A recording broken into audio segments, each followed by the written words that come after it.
I wrote this script like 30 minutes after I left the movie theater. I do want to say thank you to my friend Brian who took me to the movies. Really appreciate it. Really grateful that he took me to the movies. Thank you. This video would be my opinion. Straight up. Okay. So let's just get into it. Okay. If you're a fan of anime, you'll enjoy this movie. If you're not a fan of anime, you'll appreciate this movie. I'm gonna be honest. If you asked a 12-year-old to write the script for this movie, you'll probably get something a bit more dynamic and three-dimensional than what we actually got in this film. The movie overall flows like a pile of rocks in the river. It's just there. It kind of disrupts the water a little bit. It's like the writers didn't understand what subtext was. They just didn't trust their audience to, pick up on the smaller details of a film. And the thing is, it's not Illumination's fault. Okay, this is entirely Nintendo's fault. I can tell in this movie that Illumination did their best to produce a high quality film. Like I saw bits of it in there. The problem was Nintendo just kind of, I don't know what I was expecting.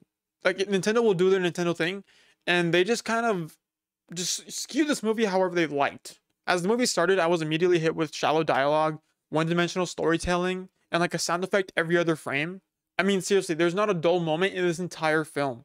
And in this case, it's not a good thing, okay? Because it comes at the cost of having no heartfelt moments or, meaningful moments.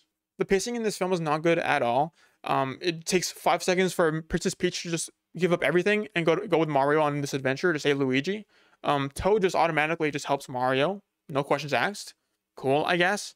Bowser just immediately has deep hatred for Mario after learning about him 5 seconds ago. Okay. The only emotional moment in this entire film was when Mario's dad in the beginning of the film, Mario's dad like tells Mario like, "Oh, you're a disappointment. You don't know what you're doing." Blah blah blah. The thing is, there's no payoff for this. They just forget about it till like the last 30 seconds of the film, where Mario's dad just like comes in and says, "Hey, you're okay, son." Okay, like it doesn't make sense. It doesn't make sense. As a writer myself, it frustrated me a lot just how things just happened without depth to it. The best thing this movie has for itself is the imagination and the creativity behind like some of the set pieces and like the plot devices. Like Mario having to fight Donkey Kong for the Donkey Kong army to fight Bowser. Interesting, great sequence, right? Really creative. They had a lot of fun with it. It was so run down and watered down by the just shallow dialogue. And the thing is, it has very little effect on the rest of the film, other than the fact that they have Donkey Kong on their side now, because the army of the gorillas that they equip is immediately ambushed and kidnapped by Bowser. Like all we got was like a fun Rainbow Road sequence, and that was basically it. Stuff just happens in this film. There's no buildup or foreshadowing. It's just like bam, there it is, right? Oh, we're now at Donkey Kong's place now. Whoa, how cool. It's just set piece after set piece, bits of dialogue, sound effects, like every other second, right? Don't forget about that. Maybe a reference here and there, and then like there's at least good 4 or 5 pieces of pop music in the entire film too. The closest we get to foreshadowing was with Luigi, where he feels bad about himself for being like a wimpy and being scared and all that stuff. But it's also barely built up anyway. It's like one scene, a good 5-second clip of him in the past or something. And then afterwards, at the very end of the movie, like Luigi saves Mario during like this one sequence. And it's like made to be like this whole thing when there's no build up to it. Like Luigi, that was like the two things that Luigi did was be sad about himself and redeem himself. Things there's no build up for that. There's no like moment of Luigi going, "Okay, I can do this, I can do this, I can do this." No, it's just like boom, he's there. Oh, he's changed now. Okay, sure. Speaking of Bowser, he is easily like the highlight of the film. I think it's really refreshing to have like a one-dimensional villain for like the first time in years, which is great. He's one-dimensional.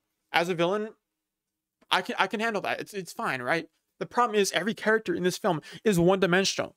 So with Bowser, it just feels like more like obnoxious dialogue and stuff like that. It just doesn't work. It just doesn't work. Though it was funny and Jack Black did his best, I could just tell like he was held like gunpoint by Nintendo to perform certain lines a certain way. And there was like one Jack Black bit in the entire film, but it just kind of felt contrived because they were like, we'll let it slide. But the thing is, every dialogue and like voice line in this film feels like Nintendo was breathing down the voice actor's back, forcing them to like say the line in a specific way, which hurt the film. Another egregious example of a character being butchered is Princess Peach.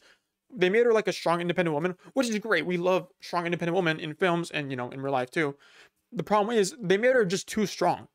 Like, she easily outmatched Mario, like, in every way. She could have easily taken out Bowser if she wanted to, but because Mario was the hero of the film, they just didn't let her do anything.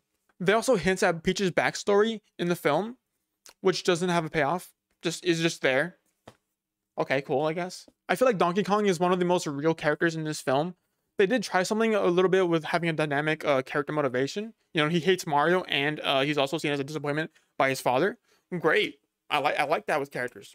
He's still also dragged down by crappy dialogue, but he is pretty funny, and the action scenes with him are pretty fun to watch. So I'll give him a pass. It's blatantly obvious that this was influenced by anime culture or like Eastern culture as a whole, because this is not Western writing. Western writing is a bit more flowy and a bit more like pretty dynamic most of the time. But with anime, things are just not subtle at all. Like, there's no subtlety in anime. It's just saying whatever comes to mind, expecting things to go well, because that's what it was. Obviously, it's a kids movie. I can't expect much from a kids movie. At the same time, it was just, I'm gonna say the Sonic movie was much better than this movie. I'm just gonna say but if you're looking for a good time and don't want to have to think with a deep, complex story, sure, watch the movie. Look for the characters, references, all that good stuff. But if you want like a coherent story that, you know, flows and is in depth, you're not gonna find it. You're not gonna find it in this movie. 6 out of 10. Wouldn't watch again by myself, but probably with another person. Bye bye.